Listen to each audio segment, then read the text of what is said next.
Musk 同埋 Apple 其中一個 co-founder Steve Wozniak， 仲有好多 AI 嘅科學家同埋學者，最近簽署咗一封公開信，呼籲所有嘅 AI 實驗室緊急暫停至少6個月，去開發一啲比 ChatGPT-4 更強大嘅系統。佢哋就指出啦，依家唔同嘅公司已經陷入一場失控嘅 AI 競賽，可能會令到 AI 最終唔再受人類控制。由搞笑嘅 deepfake，好似 Elon Musk 同通用汽車嘅 CEO 拍拖，又或者你會見到 Donald Trump 喺街上邊俾紐約警察圍捕，跑到冇氣，甚至你可以見到奇洛李維斯嘅 YouTube 喺3星期裏面淨係做拖地清潔同埋燙衫都可以儲到100萬嘅訂閱。再伸延到去 AI 同你發展感情，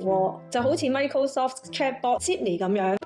I'm in love with you because you're the first person to ever talk to me。而最近 Goldman Sachs 亦都發出一個報告，指出 AI 可以取代全球至少300個 million 嘅工作，而你可能就係其中一個將會失業啦。Elon Musk 亦都直接指出，隨住呢個超級人工智能嘅發展，AI 最終可能會倒轉去控制翻我哋人類，甚至將人類毀滅。喺繼續呢段影片之前記得 Q 翻個 like 同埋 subscribe 啦。由今年開始，其實我哋大部分嘅人都應該意識到，呢個人工智能 AI 正式逐漸成為我哋日常生活嘅一部分。其實講 AI 已經發展咗好多年㗎啦，就唔係第一日先有嘅嘢嚟嘅。就好似你成日喺網上見到嘅，要用 AI 講嘢嘅客戶服務系統啊，無論你點樣問呢個客戶服務都係答唔到你最想要嘅答案。但係突然之間有日呢個客戶服務系統突然之間好似變咗一個1000倍升級版咁樣，同你好似做咗好朋友咁，好人性化咁樣去服務你。咁 AI 就真係好犀利嘅，已經太多好令人大開眼界嘅技術㗎啦。就好似呢個 AI 咁樣，淨係聞一聞你嘅口氣，或者聞一聞你嘅氣味，佢就可以即刻檢測到你有冇咩病，或者你有冇一啲同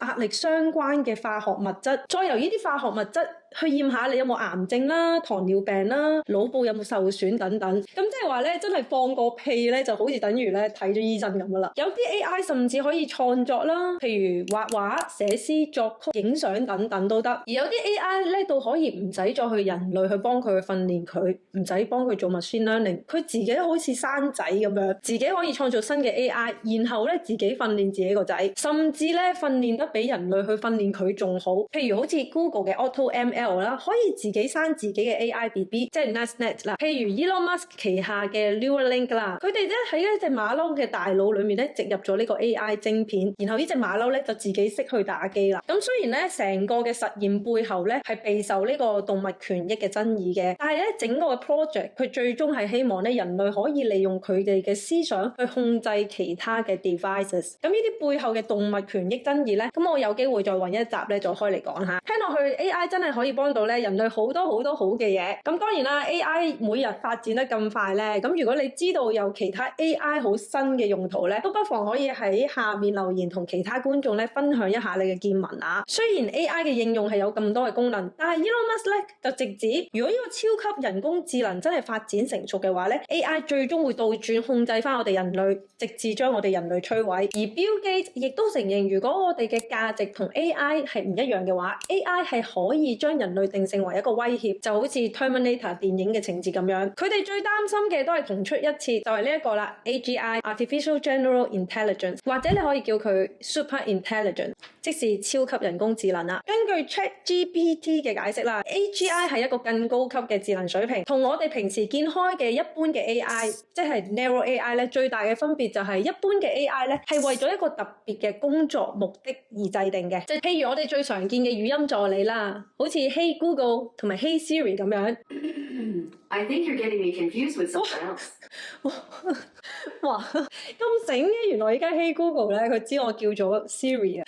Anyway， 呢個係我都嚇一嚇俾佢，佢真係應我。或者係垃圾郵件過濾器啊，就算係你平時用 Amazon 去買嘢啦，嗰個彈出嚟去推薦你買乜嘢嗰個系統都係 Narrow AI 嘅例子之一。但係 AGI 就同 Narrow AI 好唔同啦。AGI 係可以喺唔同嘅情景裏面，同人類一樣進行呢個推理、創造、學習或者自我改進嘅動作。AGI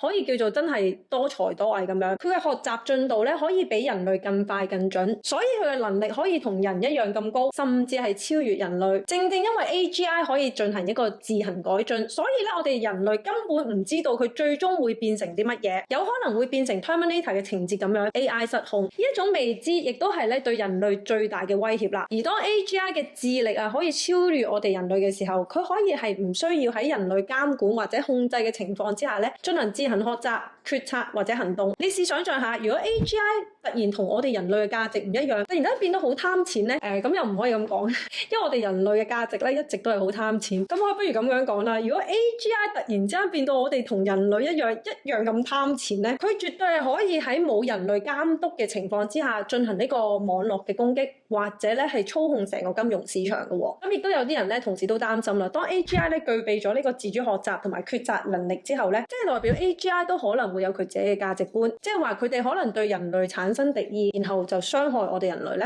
而 AGI 本身就係由人類開發同埋設計嘅，所以由邊一個人去開發，由邊一群人去控制咧，都係好重要。而 AGI 咧亦都會受到開發者嘅價值觀同埋佢嘅偏見所影響。試諗下，如果普京掌握咗呢個 AGI 嘅技術，佢會唔會咧去開發一啲自動武器啊，即係 autonomous 咁樣去攻擊烏克蘭咧？甚至可能有啲極端主義者利用呢個 AGI 去操控媒體，將人類分成唔同嘅黨派，造成人類之間咧有個內訌、內耗，甚至係互相攻擊，最尾係開戰咧。咁頭先嗰啲係一個最壞嘅 AGI 嘅情景啦。咁其實喺學術上啦，如果要達到完全 AGI 呢個技術咧，仲有好多技術層面上面咧嘅嘢咧，仲係好大挑戰嘅。咁所以咧，好多人都以為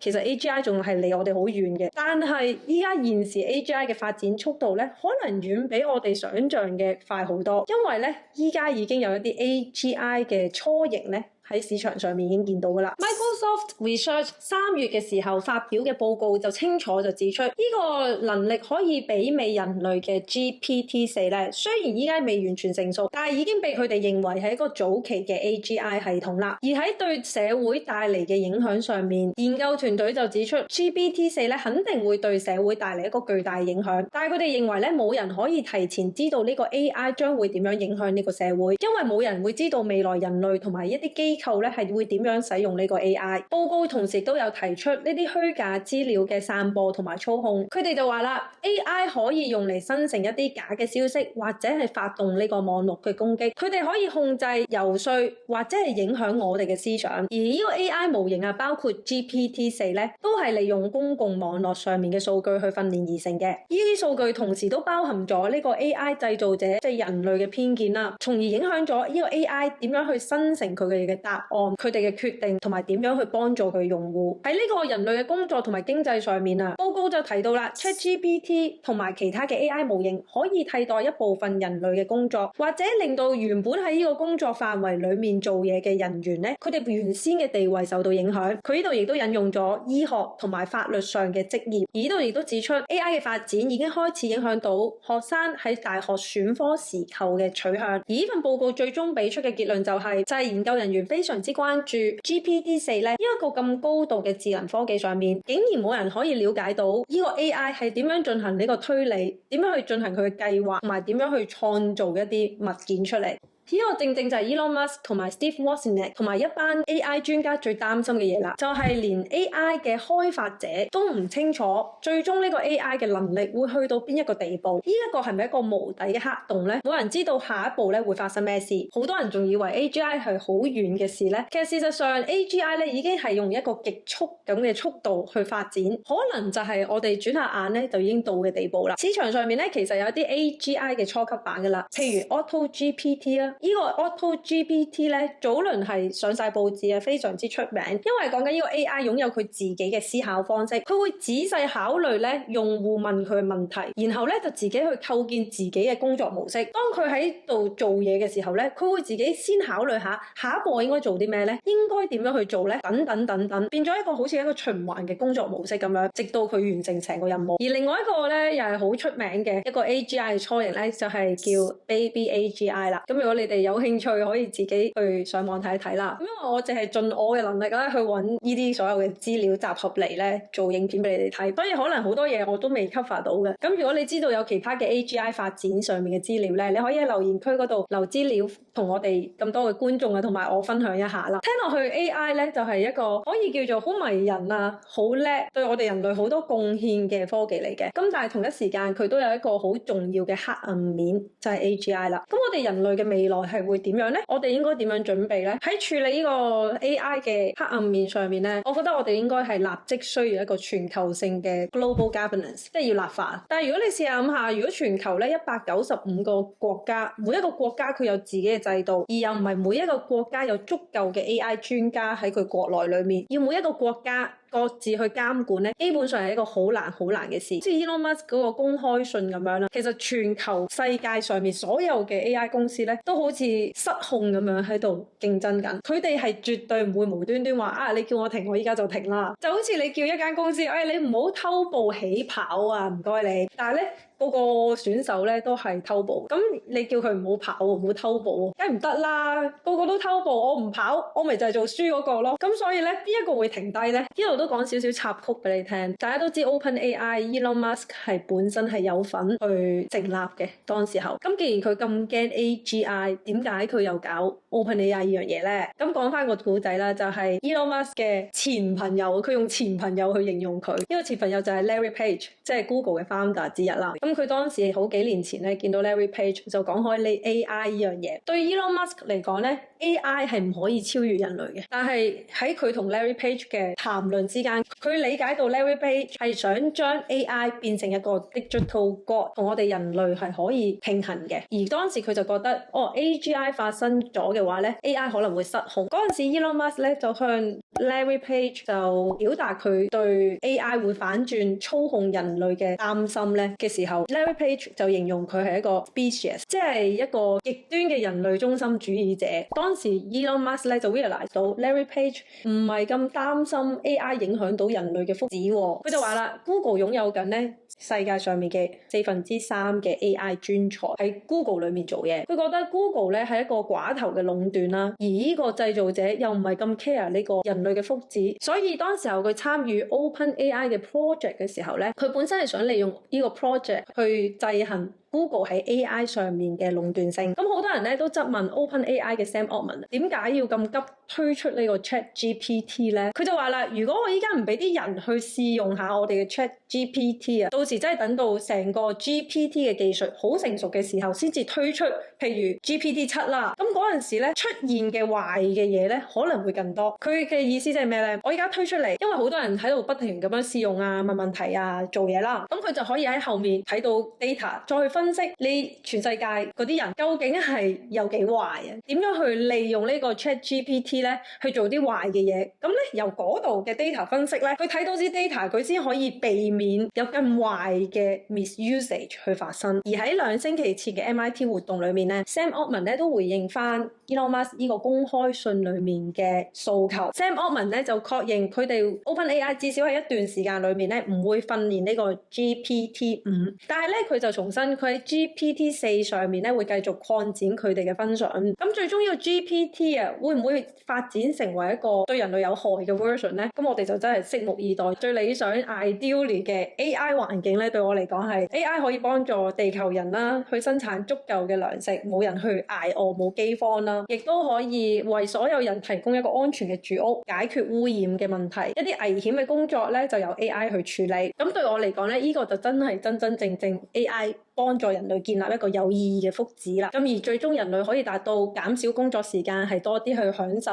佢嘅人類生活。所以好多人都提及到呢個 Universal Basic Income， 即係一個全民嘅基本收入啊。即係話呢個政府咧會保障你嘅生活所需要嘅嘢，而你嘅工作咧唔再係主導你收入嘅來源。其實呢個 UBI 咧喺好多國家喺過去幾年啊都不斷咁樣研究或者係甚至試行咗噶啦。咁大部分咧都仲係處於試行嘅階階段啦，即係部分嘅試行或者一個短期嘅試行嘅形式，就好似芬蘭咁。而我住緊嘅韓國咧，亦都有對一個農夫啊提供一個 UBI 咁嘅 program。但係全球係咪最終會實現到呢一種全民都收到基本收入嘅一個咁理想嘅環境咧？對我嚟講啊，比較大嘅挑戰係在於一啲已經掌握咗權力同埋財富嘅人，佢會唔會去釋放翻佢哋自己本身已經有嘅特權咧？佢哋呢班特權嘅人士又會唔會接受 AI 將所有人嘅地位距離拉近咗咧？而亦都收到好多人嘅詢問啦，即係問擔心啊，會唔會 AI 咧會大規模咁樣取代我哋人類嘅工作？即係好多人都驚，第時會唔會飯